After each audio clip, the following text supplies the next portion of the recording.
बिस्मिल्लाहिर्रहमानिर्रहीम। मेरे चैनल के नाज़रीन, चैनल को देखने वालों सबका शुक्रिया। यहाँ पे पीछे आप लोगों को लोग नज़र आ रही है, पंजगुल बाज़ार के ताजर लोग हैं जो अपनी मुतालबा डीसी साहब के पास इन लोगों ने जमा किया है।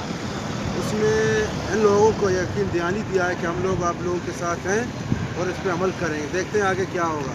ये जो सारे रस्ते बाज़ार, सारे बाज़ार वाले लोग हैं यहाँ पर, इनको थोड़ा दिखाएँ कैमरा मैन, उनको दिखाएँ भाई।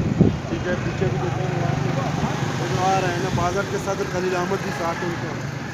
सारे जो मजमा है यहाँ से पीछे आते से भी होता हुआ बाज़ार की तरफ जा रहे हैं।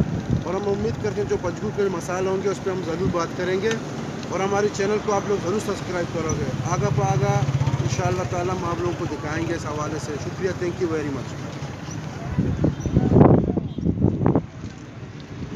हाँ भाई, 6 मसला दुकान 6 को डी सी है।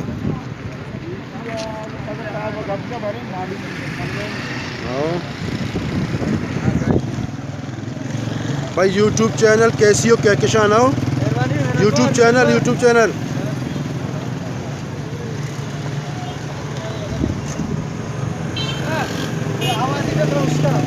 भाई यूट्यूब चैनल यूट्यूब चैनल है मनी आओ कैसी हो क्या किसान।